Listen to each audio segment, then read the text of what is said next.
حضرت انس رضی اللہ عنہ نے بیان کیا کہ نبی کریم صلی اللہ علیہ وسلم کے پاس قبیلہ عقل کے چند لوگ آئے اور اسلام قبول کیا، لیکن مدینے کی آب و ہوا انہیں موافق نہیں آئی، ان کے پیٹ پھول گئے۔ تو وہاں حضرت صلی اللہ علیہ وسلم نے ان سے فرمایا کہ صدقے کے اونٹوں کے ریوڑ میں جائیں اور ان کا پیشاب اور دودھ ملا کر پئیں۔ انہوں نے اس کے مطابق عمل کیا اور تندرست ہو گئے، لیکن اس کے بعد وہ مرتد ہو گئے اور ان اونٹوں کے چرواہوں کو قتل کر کے اونٹ ہنکا لے گئے۔ حضرت صلی اللہ علیہ وسلم نے ان کی تلاش میں سوار بھیجے اور انہیں پکڑ کے لایا گیا، پھر ان کے ہاتھ پاؤں کاٹ دیے گئے اور ان کی آنکھیں پھوڑ دی گئیں، کیونکہ انہوں نے اسلامی چرواہے کے ساتھ ایسا ہی برتاؤ کیا تھا، اور ان کے زخموں پر داغ نہیں لگوایا گیا یہاں تک کہ وہ مر گئے۔ صحیح بخاری حدیث نمبر 6802۔ حضرت انس رضی اللہ عنہ نے بیان کیا کہ نبی کریم صلی اللہ علیہ وسلم نے عرینیوں کے ہاتھ پاؤں کٹوا دیے، لیکن ان پر داغ نہیں لگوایا یہاں تک کہ وہ مر گئے۔ مذکورہ بالا ڈاکو مراد ہیں۔ صحیح بخاری حدیث نمبر 6803۔ انس رضی اللہ عنہ نے بیان کیا کہ قبیلہ عقل کے کچھ لوگ نبی کریم صلی اللہ علیہ وسلم کے پاس سن 6 ہجری میں آئے، اور یہ لوگ مسجد کے سائبان میں ٹھہرے۔ مدینہ منورہ کی آب و ہوا انہیں موافق نہیں آئی۔ انہوں نے کہا، یا رسول اللہ صلی اللہ علیہ وسلم، ہمارے لیے دودھ کہیں سے مہیا کر دیں۔ حضرت صلی اللہ علیہ وسلم نے فرمایا کہ یہ تو میرے پاس نہیں ہے، البتہ تم لوگ ہمارے اونٹوں میں چلے جاؤ۔ چنانچہ وہ آئے اور ان کا دودھ اور پیشاب پیا اور صحت مند ہو کر موٹے تازے ہو گئے۔ پھر انہوں نے چرواہے کو قتل کر دیا اور اونٹوں کو ہنکا لے گئے۔ اتنے میں حضرت صلی اللہ علیہ وسلم کے پاس فریادی پہنچا اور حضرت صلی اللہ علیہ وسلم نے ان کی تلاش میں سوار بھیجے۔ ابھی دھوپ زیادہ پھیلی بھی نہیں تھی کہ انہیں پکڑ کر لایا گیا۔ پھر حضرت صلی اللہ علیہ وسلم کے حکم سے سلائیاں گرم کی گئیں اور ان کی آنکھوں میں پھیر دی گئیں، اور ان کے ہاتھ پاؤں کاٹ دیے گئے، اور ان کے زخم سے خون کو روکنے کے لیے انہیں بھی داغا نہیں گیا۔ اس کے بعد وہ ہرہ مدینے کی پتھریلی زمین میں ڈال دیے گئے۔ وہ پانی مانگتے تھے لیکن انہیں پانی نہیں دیا گیا یہاں تک کہ وہ مر گئے۔ ابو قلابہ نے کہا کہ یہ اس وجہ سے کیا گیا تھا کہ انہوں نے چوری کی تھی، قتل کیا تھا اور اللہ اور اس کے رسول سے غدارانہ لڑائی لڑی تھی۔ صحیح بخاری حدیث نمبر 6804۔ حماد بن زید نے بیان کیا، ان سے ایوب سختیانی نے، ان سے ابو قلابہ نے، اور ان سے حضرت انس بن مالک رضی اللہ عنہ نے کہ قبیلہ عقل یا عرینہ کے چند لوگ، میں سمجھتا ہوں عقل کا لفظ کہا، مدینہ آئے، اور حضرت صلی اللہ علیہ وسلم نے ان کے لیے دودھ دینے والی اونٹنیوں کا انتظام کر دیا اور فرمایا کہ وہ اونٹوں کے گلے میں جائیں اور ان کا پیشاب اور دودھ پئیں۔ چنانچہ انہوں نے پیا، اور جب وہ تندرست ہو گئے تو چرواہے کو قتل کر دیا اور اونٹوں کو ہنکا لے گئے۔ حضرت صلی اللہ علیہ وسلم کے پاس یہ خبر صبح کے وقت پہنچی تو آپ نے ان کے پیچھے سوار دوڑائے۔ ابھی دھوپ زیادہ پھیلی بھی نہیں تھی کہ وہ پکڑ کر لائے گئے۔ چنانچہ حضرت صلی اللہ علیہ وسلم کے حکم سے ان کے بھی ہاتھ پاؤں کاٹ دیے گئے اور ان کی بھی آنکھوں میں سلائی پھیر دی گئی اور انہیں ہرہ میں ڈال دیا گیا۔ وہ پانی مانگتے تھے لیکن انہیں پانی نہیں دیا جاتا تھا۔ ابو قلابہ نے کہا کہ وہ لوگ تھے جنہوں نے چوری کی تھی، قتل کیا تھا، ایمان کے بعد کفر اختیار کیا تھا اور اللہ اور اس کے رسول سے غدارانہ لڑائی لڑی تھی۔ صحیح بخاری حدیث نمبر 6805۔ حضرت ابو ہریرہ رضی اللہ عنہ نے بیان کیا کہ نبی کریم صلی اللہ علیہ وسلم نے فرمایا، 7 آدمی ایسے ہیں جنہیں اللہ تعالیٰ قیامت کے دن اپنے عرش کے نیچے سایہ دے گا، جبکہ اس کے عرش کے سائے کے سوا اور کوئی سایہ نہیں ہوگا۔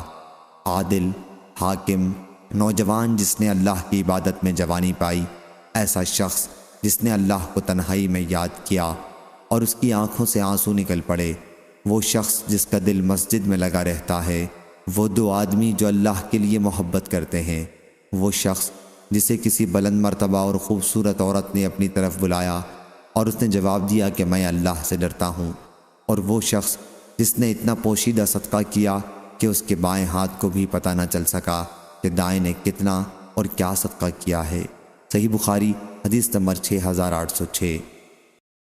ابو حازم سلمہ بن دینار نے بیان کیا ان سے سہل بن سعد سعدی رضی اللہ عنہ نے کہ نبی کریم صلی اللہ علیہ وسلم نے فرمایا، جس نے مجھے اپنے دونوں پاؤں کے درمیان یعنی شرمگاہ کی اور اپنے دونوں جبڑوں کے درمیان یعنی زبان کی ضمانت دے دی تو میں اسے جنت میں جانے کا بھروسہ دلاتا ہوں۔ صحیح بخاری حدیث نمبر 6807۔ حضرت انس رضی اللہ عنہ نے خبر دی کہ میں تم سے ایک ایسی حدیث بیان کروں گا کہ میرے بعد کوئی اسے نہیں بیان کرے گا۔ میں نے یہ حدیث نبی کریم صلی اللہ علیہ وسلم سے سنی ہے۔ میں نے حضرت صلی اللہ علیہ وسلم کو یہ کہتے سنا کہ قیامت اس وقت تک قائم نہیں ہوگی، یا یوں فرمایا کہ قیامت کی نشانیوں میں سے یہ ہے کہ علم دین دنیا سے اٹھ جائے گا اور جہالت پھیل جائے گی، شراب بکثرت پی جانے لگے گی اور زنا پھیل جائے گا، مرد کم ہو جائیں گے اور عورتوں کی کثرت ہوگی، حالت یہاں تک پہنچ جائے گی کہ 50 عورتوں پر ایک ہی خبر لینے والا مرد رہ جائے گا۔ صحیح بخاری حدیث نمبر 6808۔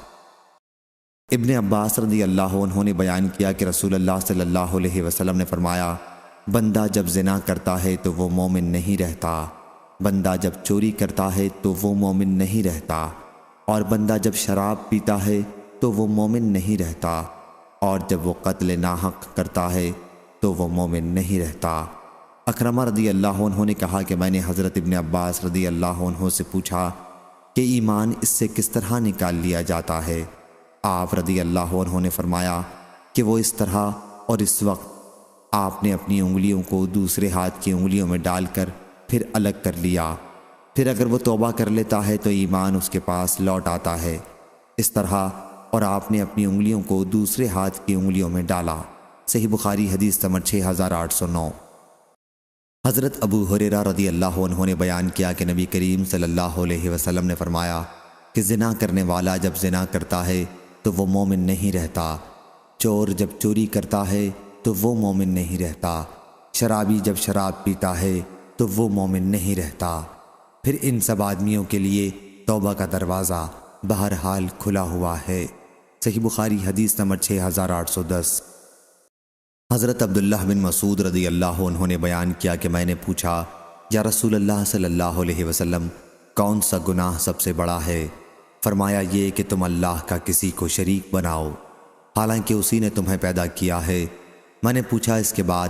فرمایا یہ کہ تم اپنی اولاد کو اس خطرے سے مار ڈالو کہ وہ تمہارے کھانے میں تمہارے ساتھ شریک ہوگی۔ میں نے پوچھا اس کے بعد؟ فرمایا یہ کہ تم اپنے پڑوسی کی بیوی سے زنا کرو۔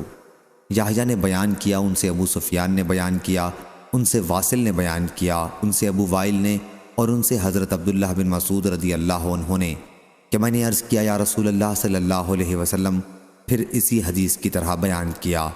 عمروں نے کہا کہ پھر میں نے اس حدیث کا ذکر عبد الرحمن بن مہدی سے کیا، اور انہوں نے ہم سے یہ حدیث سفیان ثوری سے بیان کی، ان سے عامش، منصور اور واصل نے، ان سے ابو وائل نے، اور ان سے ابو میسرہ نے۔ عبد الرحمن بن مہدی نے کہا کہ تم اس سند کو جانے بھی دو۔ صحیح بخاری حدیث نمبر 6811۔ سلمہ بن کہیل نے بیان کیا، کہا کہ میں نے شعبی سے سنا، انہوں نے حضرت علی رضی اللہ عنہ سے بیان کیا کہ جب انہوں نے جمعے کے دن عورت کو رجم کیا تو کہا کہ میں نے اس کا رجم رسول اللہ صلی اللہ علیہ وسلم کی سنت کے مطابق کیا ہے۔ صحیح بخاری حدیث نمبر 6812۔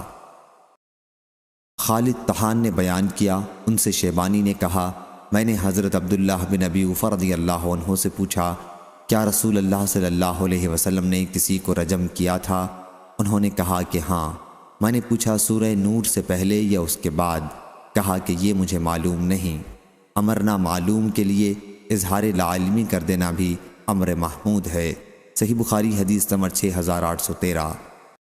ابو سلمہ بن عبد الرحمن نے بیان کیا، ان سے حضرت جابر بن عبداللہ انصاری رضی اللہ عنہ نے کہ قبیلہ اسلم کے ایک صاحب ماعز نامی رسول اللہ صلی اللہ علیہ وسلم کی خدمت میں آئے اور کہا کہ میں نے زنا کیا ہے۔ پھر انہوں نے اپنے زنا کا 4 مرتبہ اقرار کیا تو آن حضرت صلی اللہ علیہ وسلم نے ان کے رجم کا حکم دیا اور انہیں رجم کیا گیا۔ وہ شادی شدہ تھے۔ صحیح بخاری حدیث نمبر 6814۔ حضرت ابو ہریرہ رضی اللہ عنہ نے بیان کیا کہ ایک صاحب ماعز بن مالک اسلمی رضی اللہ عنہ رسول اللہ صلی اللہ علیہ وسلم کی خدمت میں آئے۔ اس وقت آن حضرت صلی اللہ علیہ وسلم مسجد میں تھے۔ انہوں نے آپ کو آواز دی اور کہا کہ یا رسول اللہ صلی اللہ علیہ وسلم، میں نے زنا کر لیا ہے۔ آن حضرت صلی اللہ علیہ وسلم نے ان کی طرف سے منہ پھیر لیا۔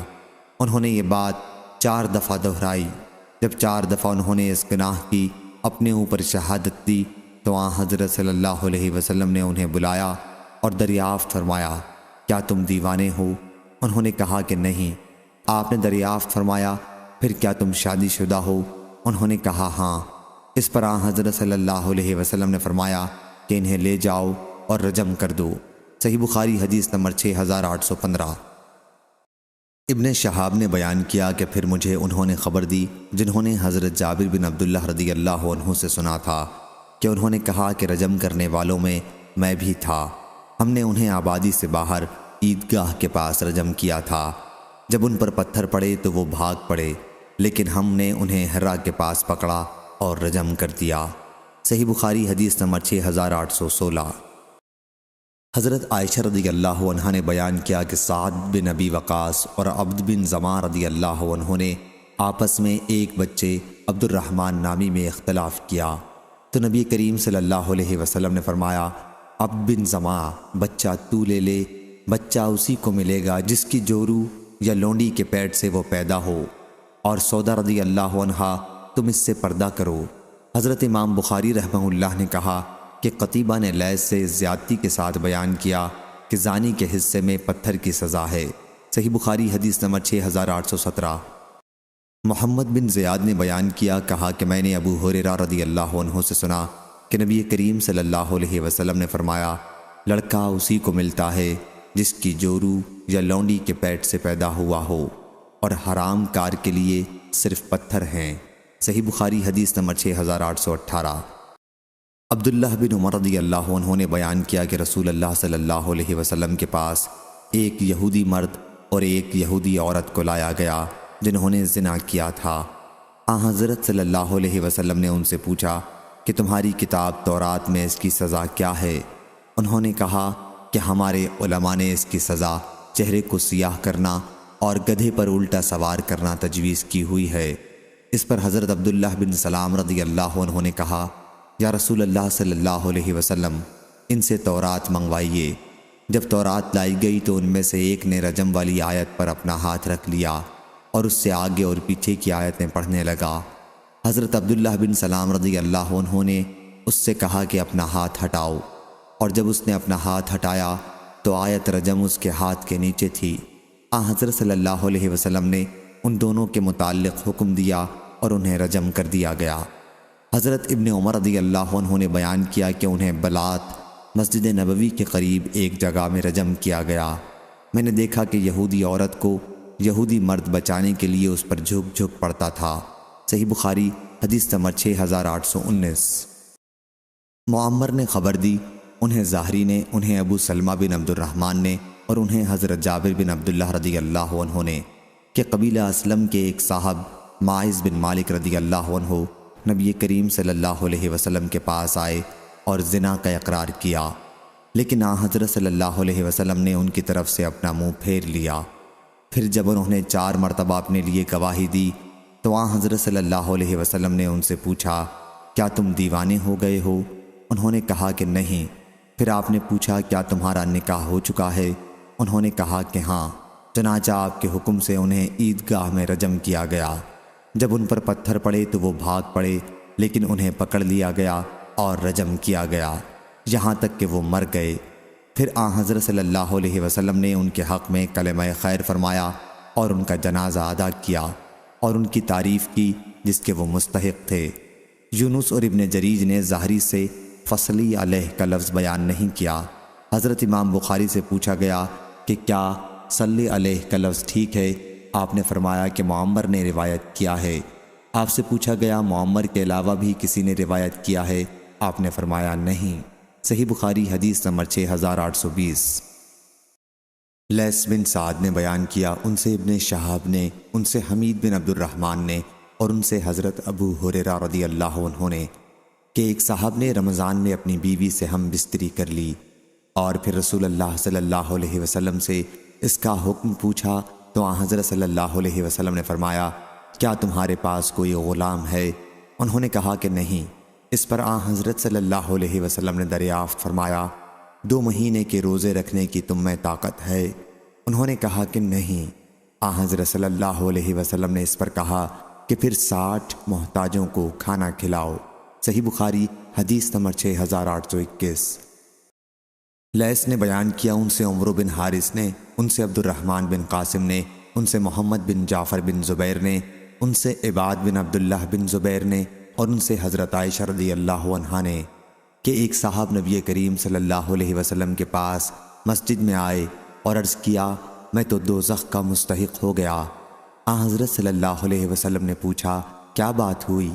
کہا کہ میں نے اپنی بیوی سے رمضان میں جمع کر لیا ہے۔ آن حضرت صلی اللہ علیہ وسلم نے ان سے کہا کہ پھر صدقہ کر۔ انہوں نے کہا کہ میرے پاس کچھ بھی نہیں۔ پھر وہ بیٹھ گیا اور اس کے بعد ایک صاحب گدھا ہانکتے لائے جس پر کھانے کی چیز رکھی تھی۔ عبد الرحمن نے بیان کیا کہ مجھے معلوم نہیں کہ وہ کیا چیز تھی۔ دوسری روایت میں یوں ہے کہ کھجور لدی ہوئی تھی۔ اسے آن حضرت صلی اللہ علیہ وسلم کے پاس لایا جا رہا تھا۔ آن حضرت صلی اللہ علیہ وسلم نے پوچھا کہ آگ میں جلنے والے صاحب کہاں ہیں؟ وہ صاحب بولے کہ میں حاضر ہوں۔ آن حضرت صلی اللہ علیہ وسلم نے فرمایا کہ اسے لے اور صدقہ کر دے۔ انہوں نے پوچھا کیا اپنے سے زیادہ محتاج کو دوں؟ آن حضرت صلی اللہ علیہ وسلم نے فرمایا کہ پھر تم ہی کھا لو۔ حضرت ابو عبداللہ امام بخاری رحمہ اللہ نے کہا کہ پہلی حدیث زیادہ واضح ہے جس میں اطعم اہلک کے الفاظ ہیں۔ صحیح بخاری حدیث نمبر 6822۔ حضرت انس بن مالک رضی اللہ عنہ نے بیان کیا کہ میں نبی کریم صلی اللہ علیہ وسلم کے پاس تھا کہ ایک صاحب کعب بن عمرو رضی اللہ عنہ آئے اور کہا یا رسول اللہ صلی اللہ علیہ وسلم مجھ پر حد واجب ہو گئی ہے، آپ مجھ پر حد جاری کیجئے۔ بیان کیا آن حضرت صلی اللہ علیہ وسلم نے اس سے کچھ نہیں پوچھا۔ بیان کیا کہ پھر نماز کا وقت ہو گیا اور ان صاحب نے بھی آن حضرت صلی اللہ علیہ وسلم کے ساتھ نماز پڑھی۔ جب آن حضرت صلی اللہ علیہ وسلم نماز پڑھ چکے تو وہ پھر آن حضرت صلی اللہ علیہ وسلم کے پاس آ کر کھڑے ہو گئے۔ کہا یا رسول اللہ مجھ پر حد واجب ہو گئی ہے، آپ کتاب اللہ کے حکم کے مطابق مجھ پر حد جاری کیجئے۔ آن حضرت صلی اللہ علیہ وسلم نے اس پر فرمایا کیا تم نے ابھی ہمارے ساتھ نماز نہیں پڑھی ہے؟ انہوں نے کہا کہ ہاں۔ آن حضرت صلی اللہ علیہ وسلم نے فرمایا کہ پھر اللہ نے تیرا گناہ معاف کر دیا، یا فرمایا کہ تیری غلطی یا حد معاف کر دی۔ صحیح بخاری حدیث نمبر 6823۔ ابن عباس رضی اللہ عنہ نے بیان کیا کہ جب حضرت معاذ بن مالک رضی اللہ عنہ نبی کریم صلی اللہ علیہ وسلم کے پاس آئے تو آن حضرت صلی اللہ علیہ وسلم نے ان سے فرمایا کہ غالباً تو نے بوسہ دیا ہوگا یا اشارہ کیا ہوگا یا دیکھا ہوگا۔ انہوں نے کہا کہ نہیں یا رسول اللہ صلی اللہ علیہ وسلم۔ آن حضرت صلی اللہ علیہ وسلم نے اس پر فرمایا کیا پھر تو نے ہم بستری ہی کر لی ہے؟ اس مرتبہ آپ نے کنائے سے کام نہیں لیا۔ بیان کیا کہ اس کے بعد آن حضرت صلی اللہ علیہ وسلم نے انہیں رجم کا حکم دیا۔ صحیح بخاری حدیث نمبر 6824۔ حضرت ابو ہریرہ رضی اللہ عنہ نے بیان کیا کہ رسول اللہ صلی اللہ علیہ وسلم کے پاس ایک صاحب آئے۔ آن حضرت صلی اللہ علیہ وسلم اس وقت مسجد میں بیٹھے ہوئے تھے۔ انہوں نے آواز دی یا رسول اللہ صلی اللہ علیہ وسلم میں نے زنا کیا ہے۔ خود اپنے متعلق وہ کہہ رہے تھے۔ آن حضرت صلی اللہ علیہ وسلم نے ان کی طرف سے اپنا منہ پھیر لیا، لیکن وہ صاحب بھی ہٹ کر اسی طرف کھڑے ہو گئے جدھر آپ صلی اللہ علیہ وسلم نے اپنا منہ پھیرا تھا، اور عرض کیا یا رسول اللہ میں نے زنا کیا ہے۔ آن حضرت صلی اللہ علیہ وسلم نے پھر اپنا منہ پھیر لیا اور وہ بھی دوبارہ اس طرف آ گئے جدھر آن حضرت صلی اللہ علیہ وسلم نے اپنا منہ پھیرا تھا۔ اور اس طرح جب اس نے 4 مرتبہ اپنے گناہ کا اقرار کر لیا تو آن حضرت صلی اللہ علیہ وسلم نے اس کو بلایا اور پوچھا کیا تم پاگل ہو؟ انہوں نے کہا کہ نہیں یا رسول اللہ صلی اللہ علیہ وسلم۔ آن حضرت صلی اللہ علیہ وسلم نے پوچھا تم نے شادی کر لی ہے؟ انہوں نے کہا کہ ہاں یا رسول اللہ صلی اللہ علیہ وسلم۔ آن حضرت صلی اللہ علیہ وسلم نے صحابہ رضی اللہ عنہم سے فرمایا کہ انہیں لے جاؤ اور رجم کر دو۔ صحیح بخاری حدیث نمبر 6825۔ حضرت جابر رضی اللہ عنہ نے بیان کیا کہ میں بھی ان لوگوں میں شامل تھا جنہوں نے انہیں رجم کیا تھا۔ جب ان پر پتھر پڑے تو وہ بھاگنے لگے، لیکن ہم نے انہیں ہر راہ مدینے کی پتھریلی زمین میں جا لیا اور انہیں رجم کر دیا۔ صحیح بخاری حدیث نمبر 6826۔ عبید اللہ نے خبر دی، انہوں نے حضرت ابو ہریرہ اور زید بن خالد رضی اللہ عنہ سے سنا۔ انہوں نے بیان کیا کہ نبی کریم صلی اللہ علیہ وسلم کے پاس تھے تو ایک صاحب کھڑے ہوئے اور کہا، میں آپ کو اللہ کی قسم دیتا ہوں، آپ ہمارے درمیان اللہ کی کتاب سے فیصلہ کریں۔ اس پر اس کا مقابل بھی کھڑا ہو گیا، وہ پہلے سے زیادہ سمجھدار تھا۔ پھر اس نے کہا کہ واقعی آپ ہمارے درمیان کتاب اللہ سے ہی فیصلہ کیجئے اور مجھے بھی گفتگو کی اجازت دیجئے۔ حضرت صلی اللہ علیہ وسلم نے فرمایا کہ کہو۔ اس شخص نے کہا کہ میرا بیٹا اس شخص کے یہاں مزدوری پر کام کرتا تھا، پھر اس نے اس کی عورت سے زنا کر لیا، میں نے اس کے فدیے میں اسے 100 بکری اور ایک خادم دیا۔ پھر میں نے بعض علم والوں سے پوچھا تو انہوں نے مجھے بتایا کہ میرے لڑکے پر 100 کوڑے اور 1 سال شہر بدر ہونے کی حد واجب ہے۔ حضرت صلی اللہ علیہ وسلم نے اس پر فرمایا کہ اس ذات کی قسم جس کے ہاتھ میں میری جان ہے، میں تمہارے درمیان کتاب اللہ ہی کے مطابق فیصلہ کروں گا۔ 100 بکریاں اور خادم تمہیں واپس ہوں گے اور تمہارے بیٹے کو 100 کوڑے لگائے جائیں گے اور 1 سال کے لیے اسے جلا وطن کیا جائے گا۔ اور اے انیس، صبح کو اس کی عورت کے پاس جانا، اگر وہ زنا کا اقرار کر لے تو اسے رجم کر دو۔ چنانچہ وہ صبح کو اس کے پاس گئے اور اس نے اقرار کر لیا اور انہوں نے رجم کر دیا۔ علی بن عبداللہ مدینی کہتے ہیں کہ میں نے سفیان بن عینہ سے پوچھا، جس شخص کا بیان تھا اس نے یوں نہیں کہا کہ ان عالموں نے مجھ سے بیان کیا کہ تیرے بیٹے پر رجم ہے، انہوں نے کہا کہ مجھ کو اس میں شک ہے کہ ظاہری سے میں نے سنا ہے یا نہیں، اس لیے میں نے اس کو کبھی بیان کیا کبھی نہیں بیان کیا بلکہ سکوت کیا۔ صحیح بخاری حدیث نمبر 6827، 6828۔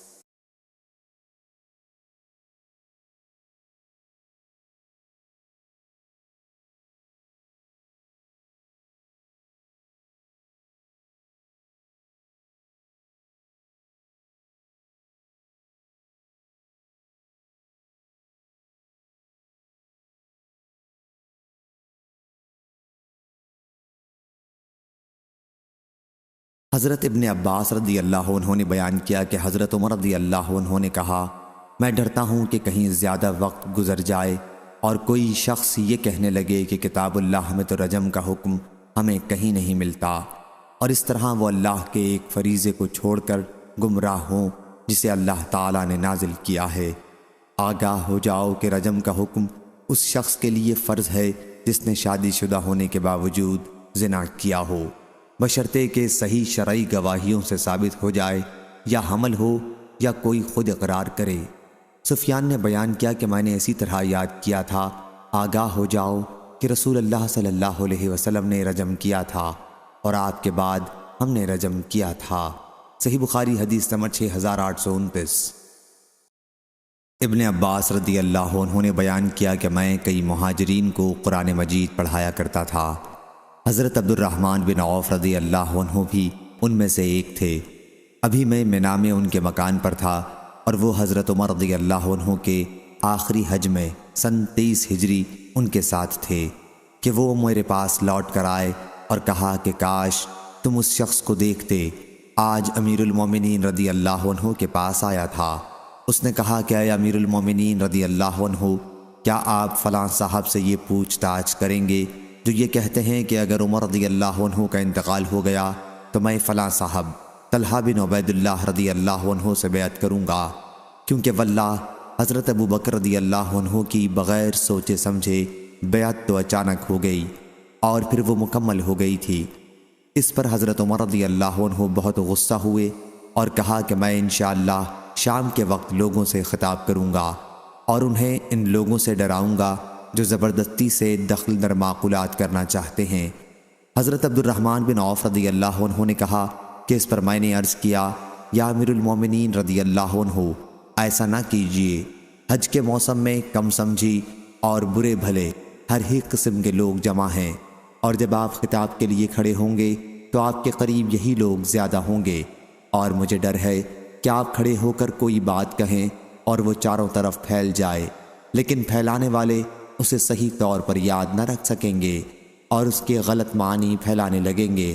اس لیے مدینہ منورہ پہنچنے تک کا اور انتظار کر لیجئے، کیونکہ وہ ہجرت اور سنت کا مقام ہے۔ وہاں آپ کو خالص دینی سمجھ بوجھ رکھنے والے اور شریف لوگ ملیں گے۔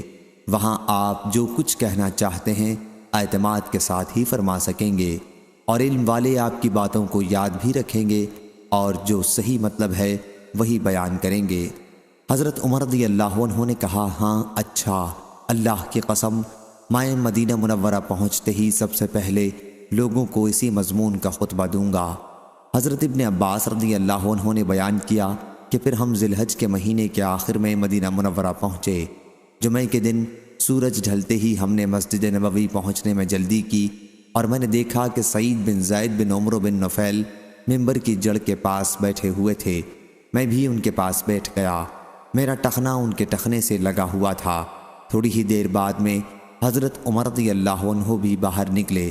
جب میں نے انہیں آتے دیکھا تو سعید بن زید بن عمرو بن نفیل رضی اللہ عنہ سے میں نے کہا کہ آج حضرت عمر رضی اللہ عنہ ایسی بات کہیں گے جو انہوں نے اس سے پہلے خلیفہ بنائے جانے کے بعد کبھی نہیں کہی تھی، لیکن انہوں نے اس کو نہ مانا اور کہا کہ میں تو نہیں سمجھتا کہ آپ کوئی ایسی بات کہیں جو پہلے کبھی نہیں کہی تھی۔ پھر حضرت عمر رضی اللہ عنہ ممبر پر بیٹھے، اور جب مؤذن اذان دے کر خاموش ہوا تو آپ کھڑے ہوئے اور اللہ تعالیٰ کی حمد و ثنا اس کی شان کے مطابق کرنے کے بعد فرمایا، اما بعد، آج میں تم سے ایک ایسی بات کہوں گا جس کا کہنا میری تقدیر میں لکھا ہوا تھا۔ مجھ کو نہیں معلوم کہ شاید میری یہ گفتگو موت کے قریب کی آخری گفتگو ہو، بس جو کوئی اسے سمجھے اور محفوظ رکھے اسے چاہیے کہ اس بات کو اس جگہ تک پہنچا دے جہاں تک اس کی سواری اسے لے جا سکتی ہے، اور جسے خوف ہو کہ اس نے بات نہیں سمجھی ہے تو اس کے لیے جائز نہیں کہ میری طرف غلط بات منسوب کرے۔ بلا شبہ اللہ تعالیٰ نے محمد صلی اللہ علیہ وسلم کو حق کے ساتھ مبعوث کیا اور آپ پر کتاب نازل کی۔ کتاب اللہ کی صورت میں جو کچھ آپ پر نازل ہوا ان میں آیت رجم بھی تھی۔ ہم نے اسے پڑھا تھا، سمجھا تھا اور یاد رکھا تھا۔ رسول اللہ صلی اللہ علیہ وسلم نے خود اپنے زمانے میں رجم کرایا، پھر آپ کے بعد ہم نے بھی رجم کیا، لیکن مجھے ڈر ہے کہ اگر وقت یوں ہی آگے بڑھتا رہا تو کہیں کوئی یہ نہ دعویٰ کر بیٹھے کہ رجم کی آیت ہم کتاب اللہ میں نہیں پاتے، اور اس طرح وہ اس فریضے کو چھوڑ کر گمراہ ہوں جسے اللہ تعالیٰ نے نازل کیا تھا۔ یقیناً رجم کا حکم کتاب اللہ سے اس شخص کے لیے ثابت ہے جس نے شادی ہونے کے بعد زنا کیا ہو، خواہ مرد ہوں یا عورتیں، بشرطے کہ گواہی مکمل ہو جائے یا حمل ظاہر ہو یا وہ خود اقرار کر لے۔ پھر کتاب اللہ کی آیتوں میں ہم یہ بھی پڑھتے تھے کہ اپنے حقیقی باپ دادوں کے سوا دوسروں کی طرف اپنے آپ کو منسوب نہ کرو، کیونکہ یہ تمہارا کفر اور انکار ہے کہ تم اپنے اصل باپ دادوں کے سوا دوسروں کی طرف اپنی نسبت کرو۔ ہاں، اور سن لو کہ رسول اللہ صلی اللہ علیہ وسلم نے یہ بھی فرمایا تھا کہ میری تعریف حد سے بڑھا کر نہ کرنا، جس طرح عیسیٰ ابن مریم علیہ السلام کی حد سے بڑھا کر تعریفیں کی گئیں، ان کو اللہ کا بیٹا بنا دیا گیا، بلکہ میرے لیے صرف یہ کہو کہ میں اللہ کا بندہ ہوں اور اس کا رسول ہوں۔ اور مجھے یہ بھی معلوم ہوا ہے کہ تم میں سے کسی نے یوں کہا ہے کہ واللہ اگر عمر رضی اللہ عنہ کا انتقال ہو گیا تو میں فلاں سے بیعت کروں گا۔ دیکھو تم میں سے کسی کو یہ دھوکہ نہ ہو کہ حضرت ابو بکر رضی اللہ عنہ کی بیعت تو اچانک ہو گئی تھی اور پھر وہ چل گئی۔ بات یہ ہے کہ بے شک حضرت ابو بکر رضی اللہ عنہ کی بیعت ناگاہ ہوئی، اور اللہ نے ناگہانی بیعت میں جو برائی ہوئی ہے اس سے تم کو بچائے رکھا۔ اس کی وجہ یہ ہوئی کہ تم کو اللہ تعالیٰ نے اس کے شر سے محفوظ رکھا، اور تم میں کوئی شخص ایسا نہیں جو ابو بکر رضی اللہ عنہ جیسا متقی خدا ترس ہو۔ تم میں کون ہے جس سے ملنے کے لیے اونٹ چلائے جاتے ہوں؟ دیکھو، خیال رکھو، کوئی شخص کسی سے بغیر مسلمان کے صلاح مشورے اور اتفاق اور غلبہ آرا کے بغیر بیعت نہ کرے۔ جو کوئی ایسا کرے گا اس کا نتیجہ یہی ہوگا کہ بیعت کرنے والا اور بیعت لینے والا دونوں اپنی جان گنوا دیں گے۔ اور سن لو، بلا شبہ جس وقت حضور اکرم صلی اللہ علیہ وسلم کی وفات ہوئی تو ابو بکر رضی اللہ عنہ ہم میں سے سب سے بہتر تھے، البتہ انصار نے ہماری مخالفت کی تھی اور وہ سب لوگ ثقیفہ بنی سعدہ میں جمع ہو گئے تھے۔ اسی طرح علی اور زبیر رضی اللہ عنہ اور ان کے ساتھیوں نے بھی ہماری مخالفت کی تھی، اور باقی مہاجرین ابو بکر رضی اللہ عنہ کے پاس جمع ہو گئے تھے۔ اس وقت میں نے ابو بکر رضی اللہ عنہ سے کہا، اے ابو بکر رضی اللہ عنہ، ہمیں اپنے ان انصار بھائیوں کے پاس لے چلیے۔ چنانچہ ہم ان سے ملاقات کے ارادے سے چل پڑے۔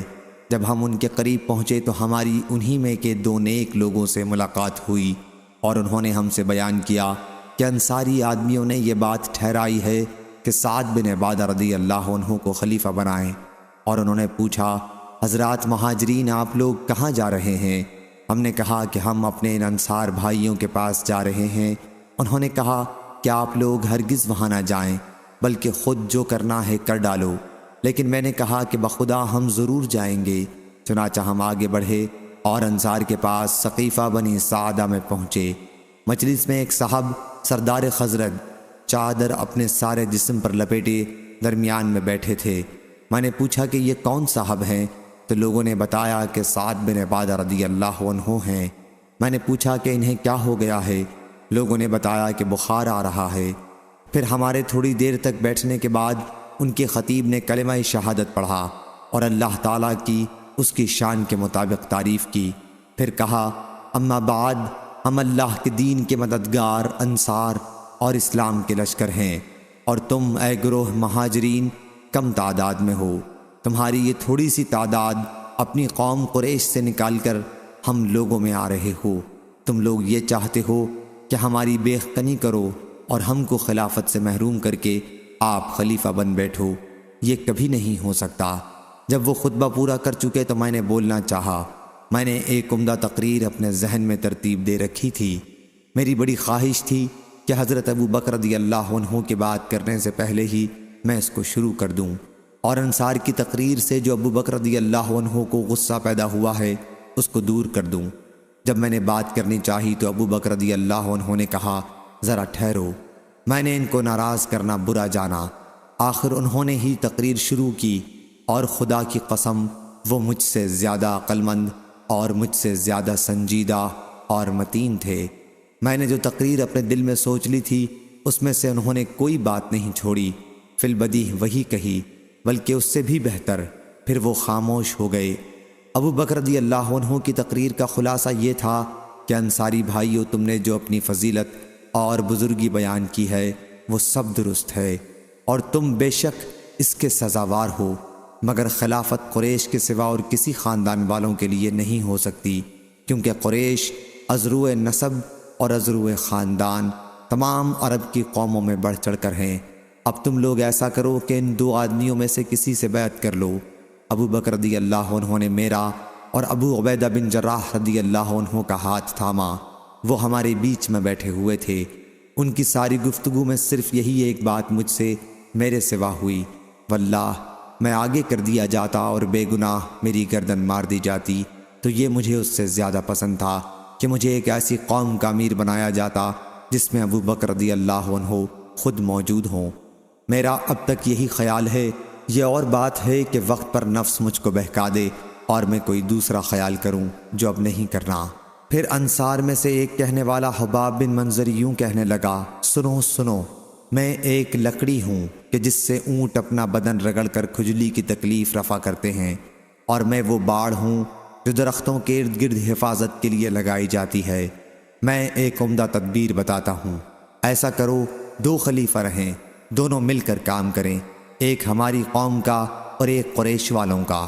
مہاجرین قوم کا اب خوب شور و غل ہونے لگا، کوئی کچھ کہتا کوئی کچھ کہتا۔ میں ڈر گیا کہ کہیں مسلمانوں میں پھوٹ نہ پڑ جائے۔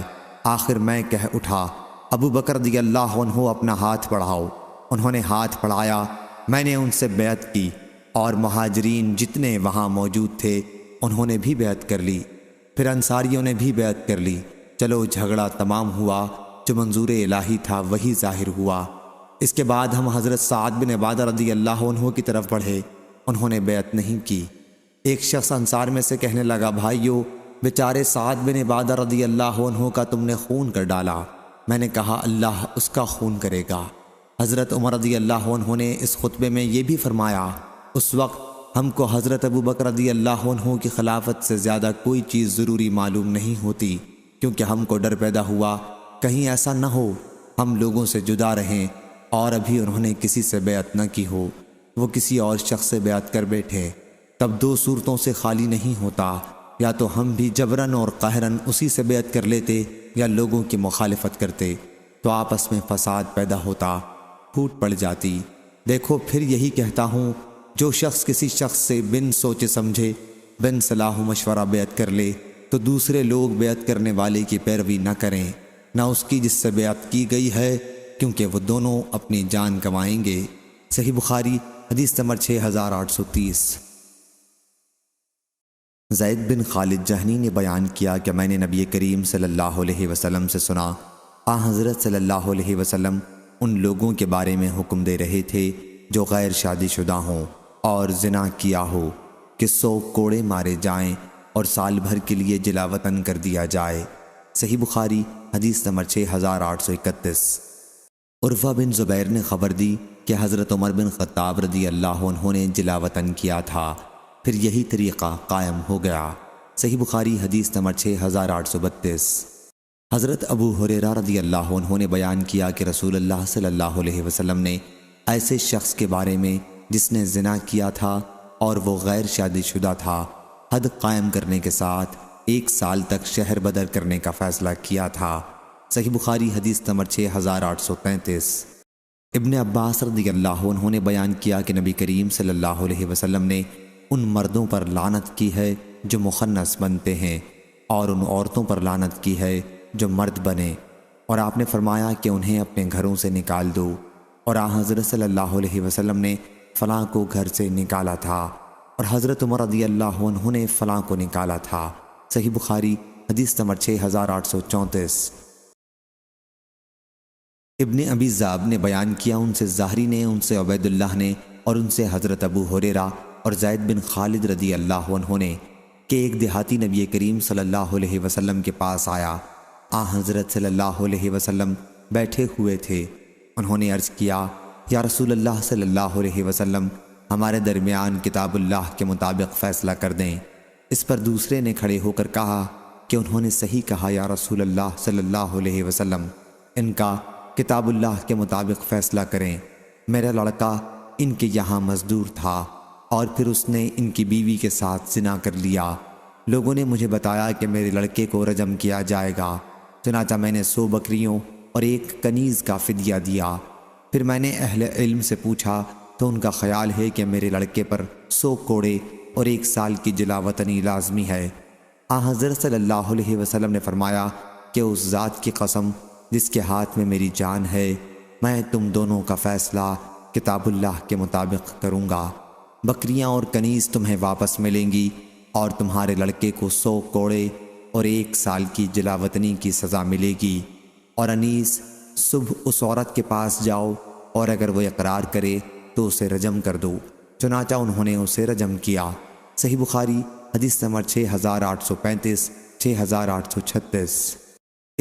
امام مالک نے خبر دی، انہیں ابن شہاب نے، انہیں عبید اللہ بن عبداللہ نے، اور انہیں ابو ہریرہ اور زید بن خالد رضی اللہ عنہ نے کہ رسول اللہ صلی اللہ علیہ وسلم سے اس کنیز کے متعلق پوچھا گیا جو غیر شادی شدہ ہو اور زنا کرا لیا، تو حضرت صلی اللہ علیہ وسلم نے فرمایا کہ اگر وہ زنا کرائے تو اسے کوڑے مارو، اگر پھر زنا کرائے تو پھر کوڑے مارو، اگر پھر زنا کرائے تو پھر کوڑے مارو، اور اسے بیچ ڈالو، خواہ 1 رسی ہی قیمت میں ملے۔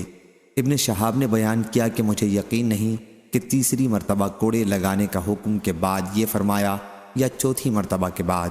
صحیح بخاری حدیث نمبر 6837، 6838۔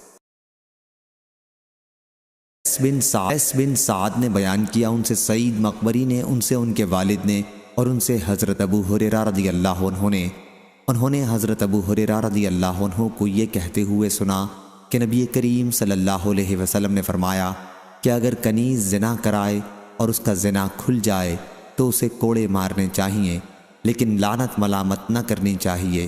پھر اگر وہ دوبارہ زنا کرائے تو پھر چاہیے کہ کوڑے ماریں، لیکن ملامت نہ کرے۔ پھر اگر تیسری مرتبہ زنا کرائے تو بیچ دے، خواہ بالوں کی ایک رسی ہی قیمت پر ہو۔ اس روایت کے مطابق اسماعیل بن امیہ نے سعید سے کی، ان سے حضرت ابو ہریرہ رضی اللہ عنہ نے، اور ان سے نبی کریم صلی اللہ علیہ وسلم نے۔ صحیح بخاری حدیث نمبر 6839۔ شیبانی نے بیان کیا کہ میں نے حضرت عبداللہ بن ابی اوفیٰ رضی اللہ عنہ سے رجم کے بارے میں پوچھا تو انہوں نے بتلایا کہ نبی کریم صلی اللہ علیہ وسلم نے رجم کیا تھا۔ میں نے پوچھا سورہ نور سے پہلے یا اس کے بعد؟ انہوں نے بتلایا کہ مجھے معلوم نہیں۔ اس روایت کے مطابق علی بن مسہر، خالد بن عبداللہ محاربی اور عبیدہ بن حمید نے شیبانی سے کی ہے، اور بعض نے سورہ نور کے بجائے سورہ مائدہ کا ذکر کیا ہے، لیکن پہلی روایت صحیح ہے۔ صحیح بخاری حدیث نمبر 6840۔ امام مالک نے بیان کیا، ان سے نافع نے اور ان سے عبداللہ بن عمر رضی اللہ عنہ نے، کہ یہودی رسول اللہ صلی اللہ علیہ وسلم کے پاس آئے اور کہا کہ ان میں سے ایک مرد اور ایک عورت نے زنا کاری کی ہے۔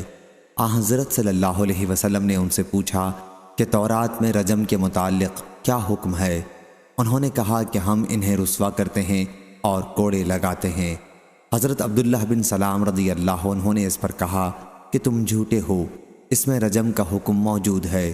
چنانچہ وہ تورات لائے اور کھولا، لیکن ان میں کے ایک شخص نے اپنا ہاتھ آیت رجم پر رکھ دیا اور اس سے پہلے اور بعد کا حصہ پڑھ دیا۔ حضرت عبداللہ بن سلام رضی اللہ عنہ نے اس سے کہا کہ اپنا ہاتھ اٹھاؤ۔ اس نے اپنا ہاتھ اٹھایا تو اس کے نیچے رجم کی آیت موجود تھی۔ پھر انہوں نے کہا، اے محمد صلی اللہ علیہ وسلم، آپ نے سچ فرمایا، اس میں رجم کی آیت موجود ہے۔ چنانچہ حضرت صلی اللہ علیہ وسلم نے حکم دیا اور دونوں رجم کیے گئے۔ میں نے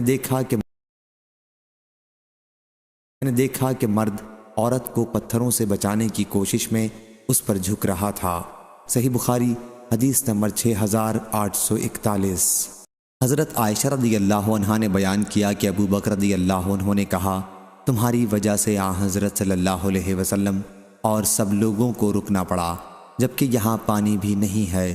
چنانچہ وہ مجھ پر سخت ناراض ہوئے اور اپنے ہاتھ سے میری کوکھ میں مکہ مارنے لگے، مگر میں نے اپنے جسم میں ابو ہریرہ اور زید بن خالد رضی اللہ عنہ نے خبر دی کہ دو آدمی اپنا مقدمہ رسول اللہ صلی اللہ علیہ وسلم کے پاس لائے، اور ان میں سے ایک نے کہا کہ ہمارا فیصلہ کتاب اللہ کے مطابق کر دیجئے، اور دوسرے نے جو زیادہ سمجھدار تھے کہا کہ ہاں یا رسول اللہ صلی اللہ علیہ وسلم، ہمارا کتاب اللہ کے مطابق فیصلہ کر دیجئے اور مجھے عرض کرنے کی اجازت دیجئے۔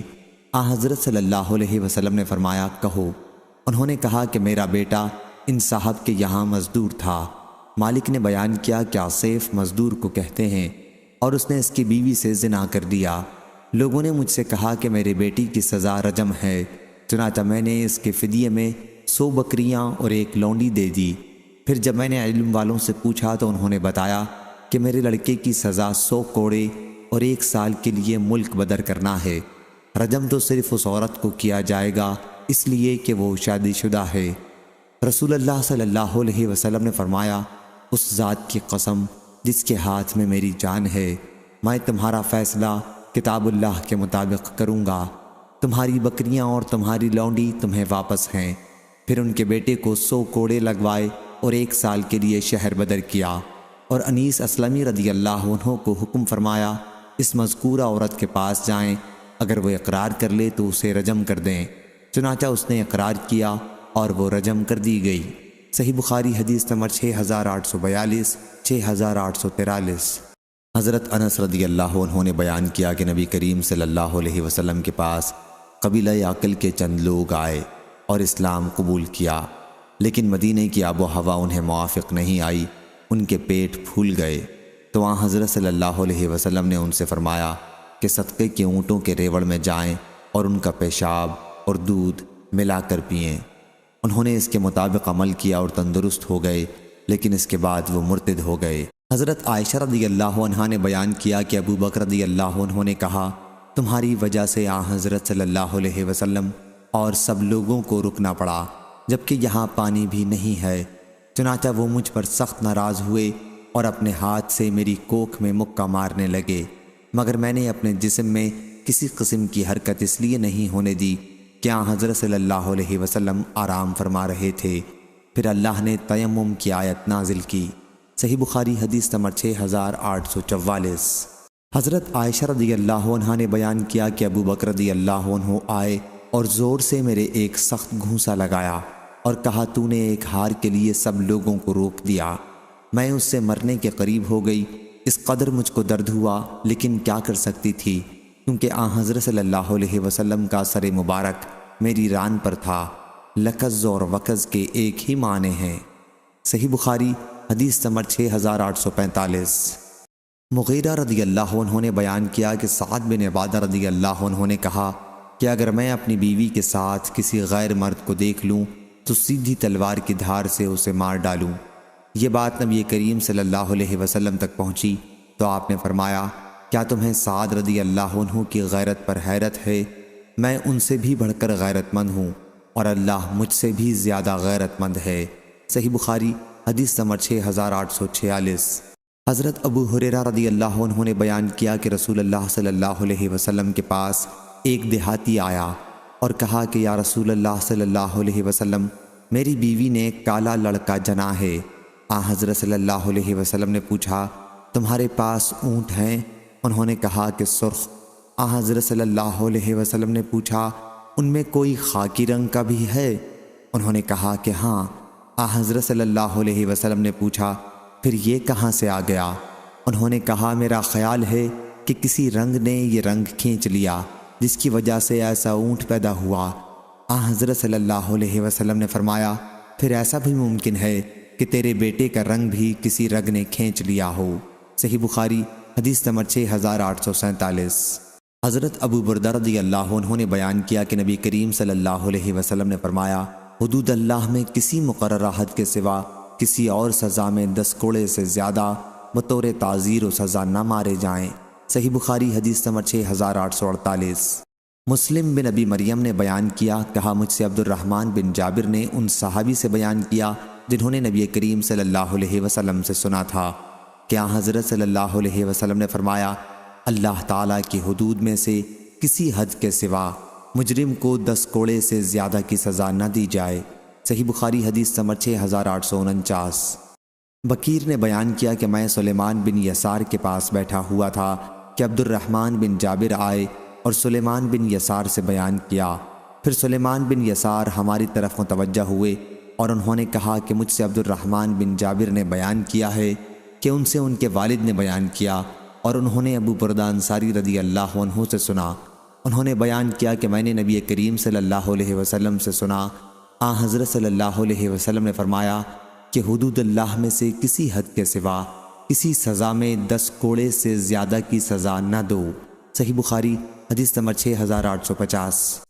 ابو سلمہ نے بیان کیا اور ان سے ابو ہریرہ رضی اللہ عنہ نے کہ رسول اللہ صلی اللہ علیہ وسلم نے وصال مسلسل افطار کے بغیر کئی دن کے روزے رکھنے سے منع فرمایا۔ تو بعض نے عرض کیا کہ یا رسول اللہ صلی اللہ علیہ وسلم، آپ خود تو وصال کرتے ہیں۔ حضرت صلی اللہ علیہ وسلم نے فرمایا کہ تم میں سے کون مجھ جیسا ہے؟ میرا تو حال یہ ہے کہ مجھے میرا رب کھلاتا ہے اور پلاتا ہے۔ لیکن وصال کرنے سے صحابہ رضی اللہ عنہم نہیں رکے، تو حضرت صلی اللہ علیہ وسلم نے ان کے ساتھ ایک دن کے بعد دوسرے دن کا وصال کیا۔ پھر اس کے بعد لوگوں نے چاند دیکھ لیا۔ حضرت صلی اللہ علیہ وسلم نے فرمایا کہ اگر عید کا چاند نہ دکھائی دیتا تو میں اور وصال کرتا، یا آپ نے تنبیہاً فرمایا تھا کیونکہ وہ وصال کرنے پر مصر تھے۔ اس روایت کی مطابقت شعیب، یحییٰ بن سعید اور یونس نے ظاہری سے کی ہے، اور عبد الرحمن بن خالد فہمی نے بیان کیا، ان سے ابن شہاب نے، ان سے سعید بن مسیب نے، اور ان سے ابو ہریرہ رضی اللہ عنہ نے نبی کریم صلی اللہ علیہ وسلم سے بیان کیا۔ صحیح بخاری حدیث نمبر 6851۔ معمر نے بیان کیا، ان سے ظاہری نے، ان سے حضرت سالم نے، ان سے حضرت عبداللہ بن عمر رضی اللہ عنہ نے کہ رسول اللہ صلی اللہ علیہ وسلم کے زمانے میں اس پر مار پڑتی کہ جب غلے کے ڈھیر یوں ہی خریدیں بن ناپے اور تولے، اور اس کو اسی جگہ دوسرے کے ہاتھ بیچ ڈالیں، ہاں وہ غلہ اٹھا کر اپنے ٹھکانے لے جائیں پھر بیچیں تو کچھ سزا نہ ہوتی۔ صحیح بخاری حدیث نمبر 6852۔ حضرت عائشہ رضی اللہ عنہا نے بیان کیا کہ رسول اللہ صلی اللہ علیہ وسلم نے اپنے ذاتی معاملے میں کبھی کسی سے بدلہ نہیں لیا۔ ہاں، جب اللہ کی قائم کی ہوئی حد کو توڑا جاتا تو آپ پھر بدلہ لیتے تھے۔ صحیح بخاری حدیث نمبر 6853۔ سہل بن سعد رضی اللہ عنہ نے بیان کیا کہ میں نے 2 لعان کرنے والے میاں بیوی کو دیکھا تھا۔ اس وقت میری عمر 15 سال تھی۔ حضرت صلی اللہ علیہ وسلم نے دونوں کے درمیان جدائی کرا دی تھی۔ شوہر نے کہا تھا کہ اگر اب بھی میں اپنی بیوی کو اپنے ساتھ رکھوں تو اس کا مطلب یہ ہے کہ میں جھوٹا ہوں۔ سفیان نے بیان کیا کہ میں نے زہری سے یہ روایت محفوظ رکھی ہے کہ اگر اس عورت کے ایسا بچہ پیدا ہو تو شوہر سچا ہے، اور اگر اس کے ایسا بچہ پیدا ہو جیسے چھپکلی ہوتی ہے تو شوہر جھوٹا ہے۔ اور میں نے زہری سے سنا، انہوں نے بیان کیا کہ اس عورت نے اس آدمی کے ہم شکل بچہ جنا جو میری طرح کا تھا۔ صحیح بخاری حدیث نمبر 6854۔ قاسم بن محمد نے بیان کیا کہ حضرت ابن عباس رضی اللہ عنہ نے 2 لعان کرنے والوں کا ذکر کیا تو حضرت عبداللہ بن شداد رضی اللہ عنہ نے کہا کہ یہ وہی تھی جس کے متعلق رسول اللہ صلی اللہ علیہ وسلم نے فرمایا تھا کہ اگر میں کسی عورت کو بلا گواہی رجم کر سکتا تو اسے ضرور کرتا۔ ابن عباس رضی اللہ عنہ نے کہا کہ نہیں، یہ وہ عورت تھی جو فسق و فجور ظاہر کیا کرتی تھی۔ صحیح بخاری حدیث نمبر 6855۔ عبد الرحمن بن قاسم نے بیان کیا، ان سے قاسم بن محمد نے اور ان سے ابن عباس رضی اللہ عنہ نے کہ نبی کریم صلی اللہ علیہ وسلم کی مجلس میں لعان کا ذکر آیا تو عاصم بن عدی رضی اللہ عنہ نے اس پر ایک بات کہی، پھر وہ واپس آئے۔ اس کے بعد ان کی قوم کے ایک صاحب یہ شکایت لے کر ان کے پاس آئے کہ انہوں نے اپنی بیوی کے ساتھ غیر مرد کو دیکھا ہے۔ عاصم رضی اللہ عنہ نے اس پر کہا کہ میں اپنی اس بات کی وجہ سے آزمائش میں ڈالا گیا ہوں۔ پھر ان صاحب کو لے کر نبی کریم صلی اللہ علیہ وسلم کے مجلس میں تشریف لائے اور حضرت صلی اللہ علیہ وسلم کو اس کی اطلاع دی، جس حالت میں انہوں نے اپنی بیوی کو پایا۔ وہ صاحب زرد رنگ، کم گوشت، سیدھے بالوں والے تھے۔ پھر حضرت صلی اللہ علیہ وسلم نے فرمایا کہ اے اللہ، اس معاملے کو ظاہر کر دے۔ چنانچہ اس عورت کے یہاں اسی شخص کی شکل کا بچہ پیدا ہوا جس کے متعلق شوہر نے کہا تھا کہ اسے انہوں نے اپنی بیوی کے ساتھ دیکھا ہے۔ پھر حضرت صلی اللہ علیہ وسلم نے دونوں کے درمیان لعان کرایا۔ ابن عباس رضی اللہ عنہ سے مجلس میں ایک صاحب نے کہا کہ یہ وہی تھا جس کے متعلق حضرت صلی اللہ علیہ وسلم نے فرمایا تھا کہ اگر میں کسی کو بلا گواہی کے رجم کر سکتا تو اسے رجم کرتا۔ ابن عباس رضی اللہ عنہ نے کہا کہ نہیں، یہ تو وہ عورت تھی جو اسلام لانے کے بعد برائیاں اعلانیہ کرتی تھی۔ صحیح بخاری حدیث نمبر 6856۔ حضرت ابو ہریرہ رضی اللہ عنہ نے بیان کیا کہ نبی کریم صلی اللہ علیہ وسلم نے فرمایا، 7 مہلک گناہوں سے بچو۔ صحابہ رضی اللہ عنہم نے عرض کیا، یا رسول اللہ صلی اللہ علیہ وسلم وہ کیا کیا ہیں؟ حضرت صلی اللہ علیہ وسلم نے فرمایا، اللہ کے ساتھ شرک کرنا، جادو کرنا، ناحق کسی کی جان لینا جو اللہ نے حرام کیا ہے، سود کھانا، یتیم کا مال کھانا، جنگ کے دن پیٹھ پھیرنا اور پاک دامن غافل مومن عورتوں کو تہمت لگانا۔ صحیح بخاری حدیث نمبر 6857۔ حضرت ابو ہریرہ رضی اللہ عنہ نے بیان کیا کہ میں نے ابو القاسم صلی اللہ علیہ وسلم سے سنا، آپ صلی اللہ علیہ وسلم نے فرمایا کہ جس نے اپنے غلام پر تہمت لگائی حالانکہ غلام اس تہمت سے بری تھا تو قیامت کے دن اسے کوڑے لگائے جائیں گے سوائے اس کے کہ اس کی بات صحیح ہو۔ صحیح بخاری حدیث نمبر 6858۔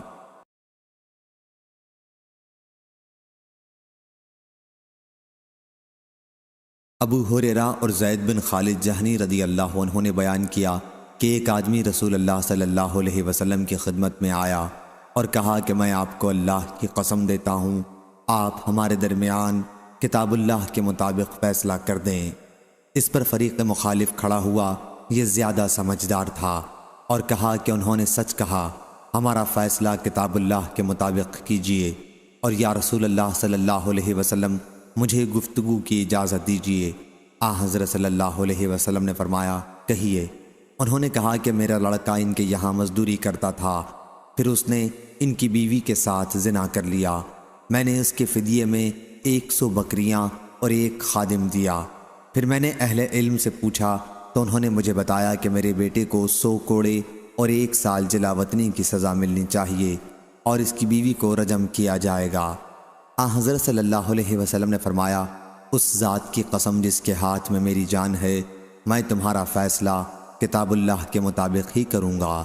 100 بکریاں اور خادم تمہیں واپس ملیں گے اور تمہارے بیٹے کو 100 کوڑے اور 1 سال جلا وطنی کی سزا دی جائے گی۔ اور اے انیس رضی اللہ عنہ، اس کی عورت کے پاس صبح جانا اور اس سے پوچھنا، اگر وہ زنا کا اقرار کر لے تو اسے رجم کرنا۔ اس عورت نے اقرار کر لیا اور وہ رجم کر دی گئی۔ صحیح بخاری حدیث نمبر 6859 6860۔